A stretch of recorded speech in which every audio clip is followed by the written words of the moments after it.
Assalamualaikum warahmatullahi wabarakatuh. Kami dari kelompok 3 kelas G1 akan menampilkan hasil diskusi kami yang berjudul Arsitektur Monolitik. Definisi ialah model pengembangan perangkat lunak tradisional yang menggunakan suatu basis kode untuk menjalankan terkait beberapa fungsi bisnis ialah bersifat independen karena adanya mekanisme pertukaran data dalam sistem. Dapat juga dikatakan sebagai suatu pendekatan dalam pengembangan perangkat lunak di mana seluruh aplikasi atau sistem dikembangkan sebagai suatu kesatuan tunggal. Dalam arsitektur monolitik, semua komponen utama dari aplikasi seperti antarmuka, pengguna, logika bisnis, dan manajemen basis data terintegrasi menjadi satu program tunggal yang diimplementasikan bersama. Struktur arsitektur monolitik terbagi menjadi 3. Yang pertama, antarmuka pengguna, UI, dan logika bisnis. UI menangani interaksi pengguna dan presentasi data. Lalu logika bisnis memproses data dan menerapkan aturan aplikasi. Yang kedua, ada manajemen basis data. Yang pertama, mengelola penyimpanan dan akses data. Lalu yang kedua, terhubung langsung dengan logika bisnis. Dan yang terakhir ada lapisan infrastruktur dan modul aplikasi. Yakni berguna menyediakan infrastruktur dasar dan manajemen sumber daya. Lalu aplikasi dapat dibagi menjadi modul atau menggunakan pustaka untuk meningkatkan struktur dan keterbacaan kode.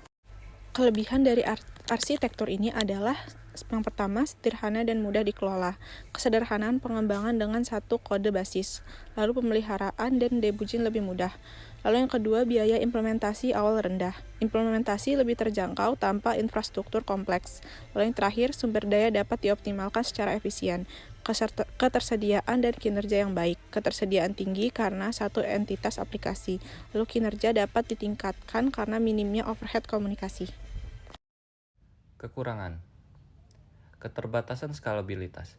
Sulit untuk menanggapi pertumbuhan skala dan kompleksitas. Mungkin menghadapi hambatan dalam meningkatkan kapasitas. Ketergantungan fungsional. Perubahan pada satu bagian dapat mempengaruhi bagian lain. Kesulitan dalam memisahkan dan mengelola modul secara independen. Kesulitan pembaruan. Pembaruan memerlukan penyebaran ulang keseluruhan aplikasi. Mungkin menyebabkan downtime saat penerapan pembaruan. Contoh arsitektur monolitik. Kesimpulan, arsitektur monolitik adalah pendekatan pengembangan perangkat lunak, di mana seluruh aplikasi dikembangkan dan diimplementasikan sebagai satu kesatuan tunggal. Ini memberikan keuntungan dalam kesederhanaan pengembangan awal, pemeliharaan yang mudah, dan biaya implementasi yang rendah. Namun, arsitektur ini dapat menghadapi keterbatasan dalam hal skalabilitas, ketergantungan fungsional, dan kesulitan pembaruan pada proyek yang berkembang. Keputusan untuk menggunakan arsitektur monolitik harus mempertimbangkan kebutuhan proyek dan visibilitas masa depan terhadap pertumbuhan dan kompleksitas.